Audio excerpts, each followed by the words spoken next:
Winda, saya ini mahasiswa dari Universitas Erlangga. Saya akan coba memaparkan dari paradigma Sinfield mengenai screenwriting. Nah, mengenai screenwriting sendiri, mengenai Sinfield ini, pengertian dari skenario ini bisa disimpulkan adalah sebuah naskah cerita yang mengurutkan dari urutan kejadian, lalu tempat, dialog yang disimpan dalam sebuah konteks dalam unsurnya dramatis. Nah, seorang penulis itu harus bisa menulis skenario. Yang pertama saya akan coba memaparkan bagaimana teknik penulisan skenario melalui paradigma Sinfield ini. Yang pertama yaitu inti cerita, di mana tahap awal dalam penulisan skenario ini adalah menentukan apa inti cerita yang akan dikembangkan menjadi sebuah skenario. Nah, di dalam inti cerita ini kita sudah mempunyai gambar singkat ya, ada plot, lalu ada juga karakter utama, setting dari cerita tersebut, dan inti cerita ini berasal dari ide atau inspirasi kita yang bisa kita temukan mengenai pengalaman pribadi atau fenomena yang sudah terjadi di sehari-hari kita. Nah, dari inti cerita ini misalnya dalam filmnya Romeo dan Juliet ya, artinya misalnya adalah kisah mengenai percintaan Romeo dan Juliet. Dan inti cerita dari Romeo dan Juliet ini adalah percintaan antara dua orang anak manusia yang asalnya dari latar belakang keluarga yang berlawanan dan akhirnya melahirkan sebuah tragedi. Dan itu bisa disebut adalah inti cerita dari film Romeo dan Juliet. Yang kedua, mengenai sinopsis. Nah, sinopsis ini adalah rangkaian cerita yang berbentuk ringkasan yang nanti dikembangkan menjadi sebuah skenario. Nah, pada umumnya sinopsis ini ditulis untuk maksud menggoda pembacanya untuk membaca skenario itu. Dan juga untuk panjang sinopsis sendiri ini tergantung sekitar 1 sampai dengan 2 halaman. Dan untuk sinopsis ini sendiri adalah untuk memudahkan penulis untuk bisa merangkai sebuah skenario seperti itu. Lalu yang ketiga, ini mengenai karakter ataupun tokoh. Ini adalah unsur terpenting dalam penulisan skenario. Nggak mungkin kan kalau kita bikin film, bikin sebuah cerita tapi nggak ada karakter atau tokohnya. Jadi hal ini harus kita pikirkan baik-baik, gimana perannya, gimana untuk dress code dari karakternya itu, ciri-cirinya, sifatnya, pendidikannya, tingkah lakunya, dan sebagainya. Misalnya nih, ada yang bernama Giska, dia anak kecil ya, usianya 5 tahun, lalu dia bersekolah, lalu dia anaknya seperti apa, tingkah lakunya seperti itu. Lalu yang keempat adalah plot.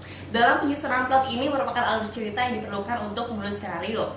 Dan plot ini dibagi menjadi 3 babak, babak 1, babak 2, dan juga babak 3. Babak 1 ini adalah setup atau awal dari konflik. Jadi babak 1 ini adalah awal dari sebuah skenario, dari sebuah konflik apa dalam cerita itu. Dan untuk yang kedua itu adalah confrontation atau komplikasi masalah. Dan yang terakhir adalah resolution atau penyelesaian masalah, seperti itu. Lalu yang kelima, ini adalah mengenai outline. Nah, outline ini adalah susunan urutan adegan per adegan secara rinci. Jadi bisa dikatakan outline ini berbentuk poin-poin dalam penjabaran sebuah plot. Misalnya di kawasan puncak ya, yang pertama ada anak yang bernama Alam melukis mengenai pemandangan. Lalu yang kedua dia menghitung lukisannya, lalu melihat seorang gadis yang berada di tepi jurang sambil memandang ke dasar jurang. Lalu Alam panik dan menghampiri gadis itu. Seperti itu bisa dibuat sebuah poin-poin dalam sebuah outline ini sendiri. Lalu yang keenam adalah scene, yang merupakan informasi tentang adegan. Dan scene sendiri ini terdiri dari nomor scene, ada juga lokasi, lalu waktu. Dan scene ini sendiri dibedakan antara interior dan juga eksterior. Biasanya kalau interior dituliskan INT dan juga eksterior dituliskan EXT, seperti itu. Yang ketujuh, mengenai action atau aksi. Ini merupakan keterangan mengenai kejadian dalam setiap scene atau adegan yang merupakan penjabaran dari outline yang sudah dibuat sebelumnya. Dan untuk action sendiri ini dilakukan oleh karakter dan juga tokoh yang tadi sudah kita bikin, yang sudah tadi kita pikirkan ya, bagaimana dari usia dan sebagainya. Lalu yang ke-8 itu adalah dialog atau biasa disebut yaitu parenthetical. Dialog itu adalah sebuah kata atau kalimat yang dirangkai yang nantinya akan diucapkan oleh karakter atau tokoh tersebut dalam sebuah adegan. Dan di dalam dialog ini ada yang namanya ekspresi, lalu ada yang namanya emosi juga, misalnya emosi sedih, terus menangis, tersenyum, tertawa, dan sebagainya. Dan ada pun dalam dialog yang mengiringi perjalanan scene yang menunjukkan suara hati atau pikiran dari karakter itu sendiri tanpa melafalkan sebuah dialog.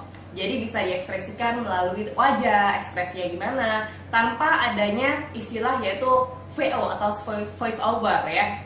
Seperti itu.